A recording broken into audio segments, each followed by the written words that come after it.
Hello and welcome to the Doctors Who podcast. Today we're going to be talking about Brandon Sanderson's announcement that he recently made.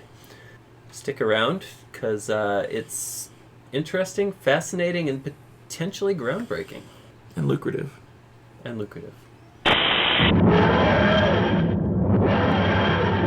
Hello, we are the Doctors Who podcast. My name is Chris. My name is Chip. My name is Brian. Brandon Sanderson made an announcement on, was it March 1st? I believe so. March I think it was 1st. the month of March was the Kickstarter. And if you have not had a chance to go and check that video out, we invite you to click this link and go do that before listening to our reaction. Are you still here? Okay, it's on you if you are. So what did Brandon do? What did Brandon do? Basically, over the course of the pandemic, he wrote 4 novels in secret. 3 set in the Cosmere. How many novels did you write over the pandemic? 3/4 of one. Okay. That's pretty good. A lot more than I did. So 3 of those were set in Cosmere, which we know from reading Mistborn and Wall of Ascension. We know like all of his works tend to be in that world, and 1 is something completely different. Other than that, at this point, we don't know anything else about them. He did not tell anybody. He didn't tell his team. He didn't tell his editor, his publisher, none of that. He just wrote them. He let his wife read them, and his wife's like, "These are awesome. You should share these." And so apparently what he's doing is he has opened a Kickstarter as of March 1st, and if you contribute to the Kickstarter, you will get 1 book a quarter starting in January of 2023. And the format is based on the amount that you give him, right? Yeah, so whether you want ebooks, or you want the ebook and the audiobook, or you want the hardcover, or you want like each of those with additional swag boxes the other 8 months, there's a tier for you to choose. So, what do we think about this? Well, what did he set his goal? What, like $1 million to start? And we're a goal week is in, $1 and he's million. at $25 million now. Let me check the amount here. Right now, we're at 26,167,000. Oh wait, hold on, it's moving. Wow. It's still moving. $26,217,405. So $26.2 million. My gosh. In 8 days. Yes. 7 days. Today's the 8th. 112,000 people have backed this. Wow. Holy crap. He knows his audience. He does. He does. He does. My concern, well, maybe not a concern, but an observation is like, is his publisher going to feel like they've been betrayed because he's doing this, or are they? Is he self-publishing these, or is Tor going to be be in the publishing of it? Or because he's got to print these books, right? Mm-hmm. So when you think that his editor's got to be involved here, because they're not going to release the first one until Q1 of 23, which is a year from now, right?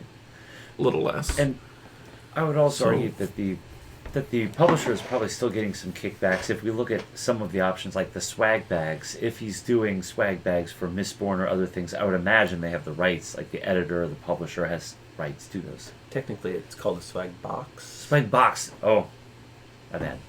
You're welcome. But my fear here is, so this is great from a market, like guerrilla marketing perspective. It's a new way to brand a book. You know, if you're established. If you're established, yes. It's great if you already have a name and you can make money off of it. But is this how...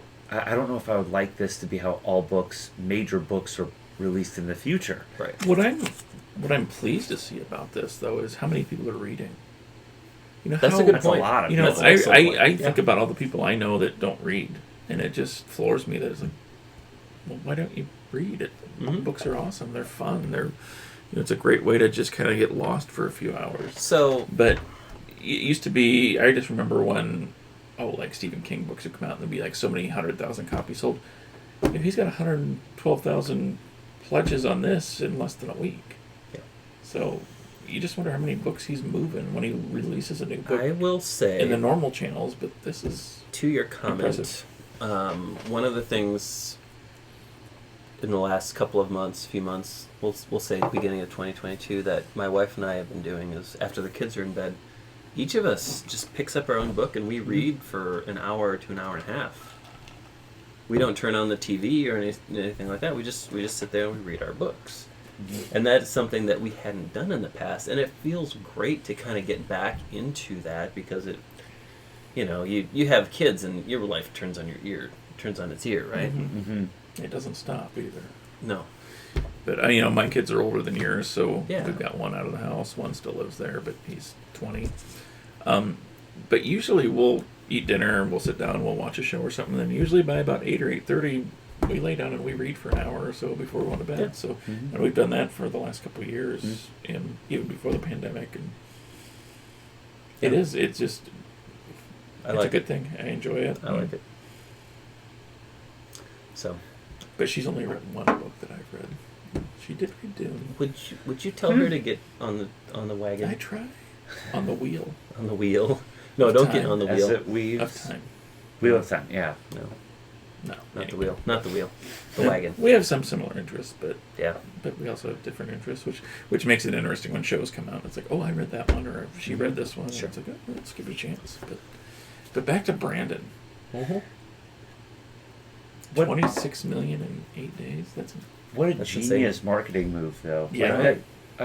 Like they had to know that the iron was prime for striking. Did I do that right? I think so. I got what you were throwing down there. Yeah. I smelled what you were cooking. Strike while the iron's hot. That was it. Yes. Yes. That's what I was going for. Yes. I smelled what Chris was cooking. Mmm.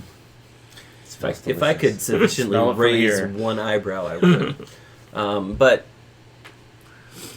I'm seriously considering getting in on that ebook tier. I think it's $40 for all 4 books over the course of the year. You just I know 40 books isn't a lot for at least us. As we're reading books, we're buying books to do the podcast. But would this alienate any of his fans that?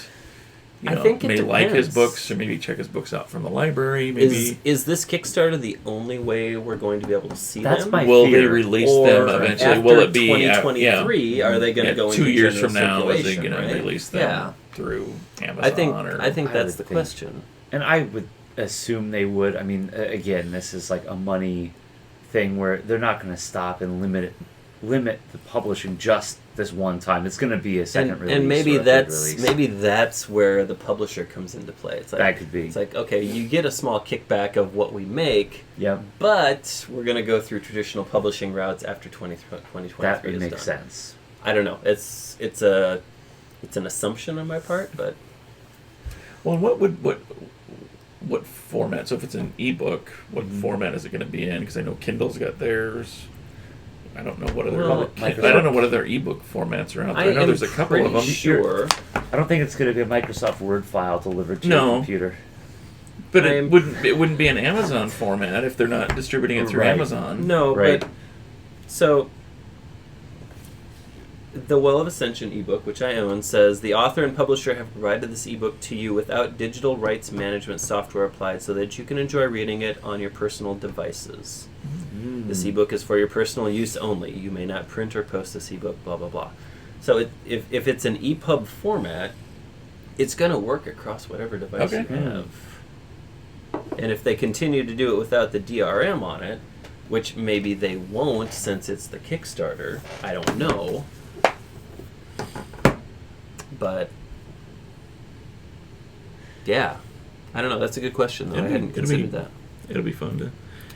from an audiobook standpoint too, are they going to release it through Audible, or is it going to be? Oh yeah, I would. Through I would be Spotify. Surprised. I would be surprised if it was through like a third party like that, though. I don't know. And who do you suppose reads it? Do you suppose Brandon himself reads through? Well, they actually reached out to me and they asked me to do. Congratulations! Yeah. That's why you wanted to have this conversation. Yeah. This all makes sense. Another piece of the puzzle falls into place.